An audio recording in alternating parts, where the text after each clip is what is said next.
Yuk, Anjus, ya silakan kita berdoa. Mulai pelajaran, marilah kita berdoa bersama. Doa dimulai. Doa selesai. Iya, jadi karena semuanya sehat, alhamdulillah, jadi kita harus menunjukkan syukur kita kepada Allah Subhanahu wa taala, Tuhan yang Maha Esa, karena kita masih diberikan kesehatan untuk bisa terus belajar walaupun semangatnya udah agak penuh siang, tetapi tetap fokus untuk mengikuti pembelajarannya. Nah, sebelumnya aku mau cek kelasnya, udah selesai apa belum ini ya?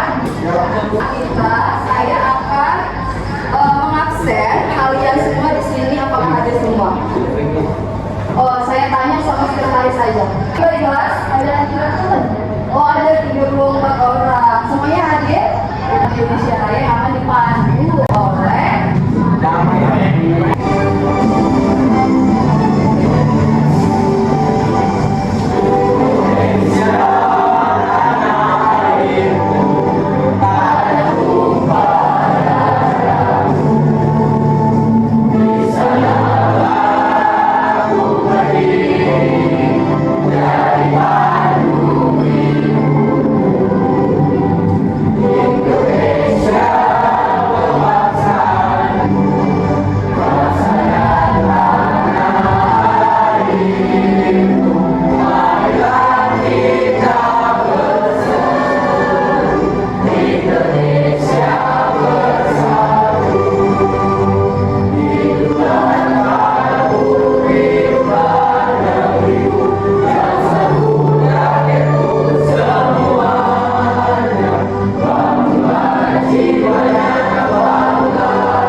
Hari ini kita membahas mengenai kulit hitam dan kulit putih. Iya, atau dikenal sebagai politik apartheid yang ada di coba dulu Nafis apa kaitan materi sebelumnya dengan materi politik apartheid. Yuk, berdiri. Izin Bu Susi dan teman-teman, saya ingin memberikan jawaban dan pendapat pribadi dari saya gitu. Jadi keterkaitannya bangsa-bangsa penjajah begitu Bu yang ada di tanah-tanah pribumi begitu Bu. Jadi sama-sama mengisahkan perjuangan pribumi melawan penjajah kolonial begitu. Oke. Ada lagi yang mau kasih pendapat? Ya Bu. Iya. Boleh. Saya ingin menjawab pertanyaan Ibu mengenai keterkaitan materi kita dengan materi Vietnam Selatan. Jadi di sini kalau mau kita terkaitkan, mungkin kita sudah pelajari bahwa soalnya Vietnam Selatan itu adalah sebuah perpecahan antara komunis dan liberal gitu. Jadi dalam hal ini terdapat sebuah ideologi yang dinamakan komunis yang dikatakan juga sosialis.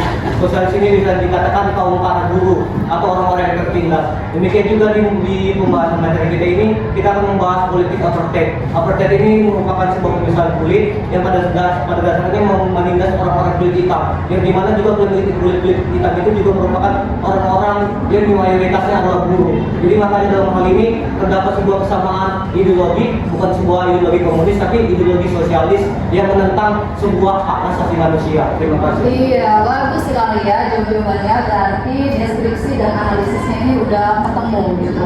Ibu akan memberikan tayangan berupa gambar pemantik. Nah, gambar pemantik ini nantinya kalian munculkan apa sih interpretasi dari pemikiran kalian mengenai gambar yang akan ibu tayangkan. Iya, coba deskripsikan dan interpretasikan mengenai gambar di bawah ini. Saya menyampaikan interpretasi saya mengenai gambar tersebut. Situ terdapat 5 orang yang sedang berdiri dan tengah adalah seorang yang memiliki kulit yang lebih gelap dari antara 5 temannya itu. Jadi dapat disimpulkan bahwa 5 teman yang sedang berdiri itu yang memiliki kulit lebih terang daripada teman-teman yang sedang melintas tersebut. Mereka sedang melakukan penindasan atau bullying kepada teman-teman yang saya tentang gambar itu sama pendapatnya dengan Dela, yaitu tentang pembulian yang terjadi karena perbedaan kulit di antara yang lainnya. Kurang lebih seperti itu. Karena malam itu sunyi, jadi tepungnya setengah. Kalau pagi, siang, malam, ya. Tujuan atau indikator yang akan kita capai dalam mempelajari. Iya, tujuannya di sini untuk memperjelas. Iya, selanjutnya.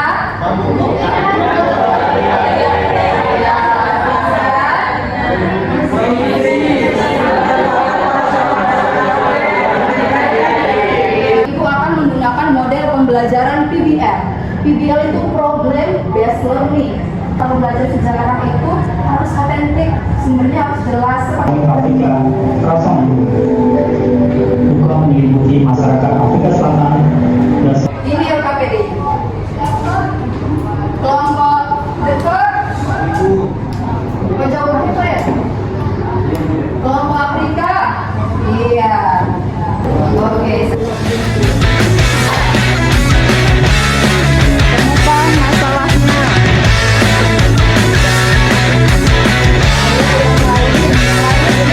Mana kelompok ini? Kelompok Nelson Mandela, Bu. Kelompok Nelson Mandela. Baik, di sini saya akan menjelaskan tentang latar belakang dari perempuan. Kemenangan Inggris pada Kami buka kesempatan untuk bertanya terkait materi kami. Ayo. Saya. Ayo. Catat. Juga, saya ingin bertanya mengenai Prambors itu, kenapa Prambors di Afrika Selatan tidak terjadi antara pihak Afrikaner atau para pemimpin Belanda dengan pihak Britania Raya atau Inggris, sedangkan mereka sesama pemimpin. Kenapa bisa jadi peperangan? Terima kasih. Yang perlu kita garis bawahi di sini adalah dua kekuatan Belanda maupun pihak Inggris adalah salah satu di antara banyaknya negara Eropa yang berkuasa semenjak pelayaran samudera. Jadi mereka itu saling bersaing dari dulu begitu, baik pemerintahannya maupun rakyatnya begitu. Selanjutnya kelompok 2. Kelompok The Crosshair. Assalamualaikum warahmatullahi wabarakatuh. Nelson Mandela adalah seorang tokoh yang merupakan ras kulit hitam. Nelson Mandela dari kecil yang merupakan orang yang tinggal di Afrika Selatan. Pada saat itu dia kuliah merupakan mengambil jurusan hukum. Ketika mengambil jurusan hukum, dari situlah dia berkecimpung menjadi orang politikus. Maka dari itu siapa Nelson Mandela dan bagaimana perjuangannya selanjutnya untuk memperjuangkan politik apa ini, ada teman-teman ini bertanya supaya kami bisa melanjutkan atau Nama saya Nasya Putria Manapawia. Saya ingin bertanya, apa alasan dan pemantik semangat Nelson Mandela melakukan politik aktif? Apa hanya sekedar meningkatkan pamor politik atau menjadi gaya Mahatma Gandhi? Bahasanya dia merasa empati kepada rakyatnya, kepada sesamanya, bahwasanya orang itu tindas. Jadi dia merasakan apa yang dirasakan oleh rakyat itu sendiri. Maka dari itu dia berjuang, bukan hanya sekedar mencari power politik. Mungkin itu saja bisa kami sampaikan. Dalam peristiwa pemilu 1 di Afrika Selatan. Baik, presentasi kami mulai. Slide pertama akan jelaskan kapan terjadinya pemilu 1 di Afrika Selatan yang akan dijelaskan oleh teman kami Dami Marsudi. Baik, di sini saya akan menjelaskan kapan terjadinya pemilu 1 di Afrika Selatan. Pemilu 1 di Afrika Selatan adalah terjadi pada 27 April 1994, di mana pemilihan tersebut merupakan yang pertama di mana warga negara dari seluruh ras boleh mengambil bagian dan juga yang pertama dan diadakan dengan hak suara universal. Dan juga pemilihan tersebut diadakan di bawah Komisi Pemilihan Independen dan menandai puncak proses dari 4 tahun yang makin terjadi. Dan juga mayoritas besar warga Afrika Selatan memilih pemimpin anti apartheid yaitu Nelson Mandela untuk menjadi pemimpin pemerintahan yang baru. Presentasi sudah kami jelaskan mulai dari kapan dan bagaimana kronologinya serta tokoh utamanya. Nah, sekarang saya akan menyimpulkan dari presentasi kami, yaitu bahwa pemilu 1 di Afrika Selatan itu menandakan telah berakhirnya politik apartheid atau politik pendiskriminasian antara kaum kulit hitam dan juga kaum kulit putih di Afrika Selatan. Ya, jadi itulah tadi saja sajian presentasi dari banyak kelompok yang luar biasa. Jadi sudah banyak menemukan yang mengikuti jalannya presentasi dengan baik. Nah, sebelum itu, ada tidak di sini yang bisa menyimpulkan pembelajaran kita hari ini? Siapa yang bisa? Siapa?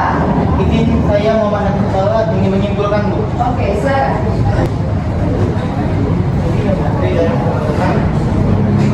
Perhatian semuanya. Jadi saya diberikan kesempatan dari Ibu Susi untuk menyimpulkan hasil keseluruhan akhir dari pembelajaran kita pada hari ini, materi mengenai pemberlakuan apartheid di Afrika Selatan.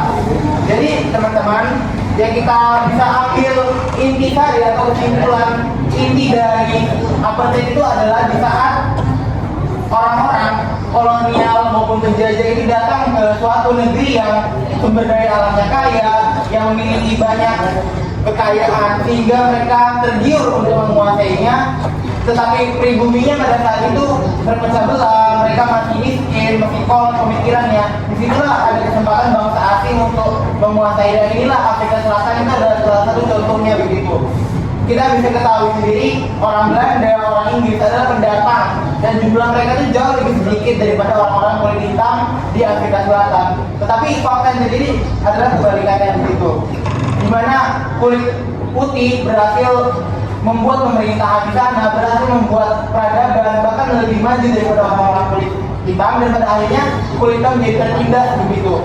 Mereka menjadi masyarakat kelas 2 atau bahkan lebih hina begitu daripada binatang sendiri. Nah, di saat itu juga orang-orang Eropa memiliki pandangan bahwa mereka lah yang terbaik, mereka lah yang apa, karena mereka menganggap bahwa kulit putih itu adalah ras yang diberkati Tuhan, adalah ras yang hanya yang mendapatkan hak untuk mengontrol ras-ras publik. Kesimpulan akhirnya adalah bahwa apartheid itu terjadi karena dominasi kulit putih yang menganggap bahwa mereka lebih tinggi derajatnya daripada makhluk Tuhan lainnya. Padahal kita semua menyadari bahwa sebagai makhluk Tuhan tidak ada yang berbeda-beda. Yang membedakan kita hanyalah ketakwaan dan kepatuhan kita kepada Tuhan kita semesta. Ya, saya Ibu, sekian dari saya sampaikan tentang kesimpulan materi kita pada hari ini. Sekian dan terima kasih banyak teman-teman.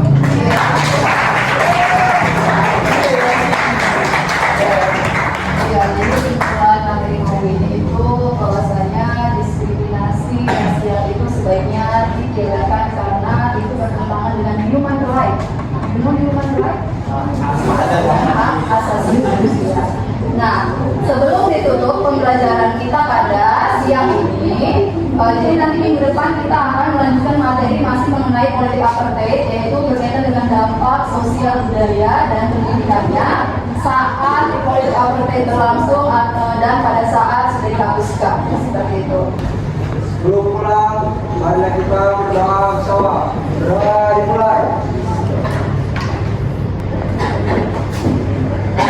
Doa selesai. Berdiri.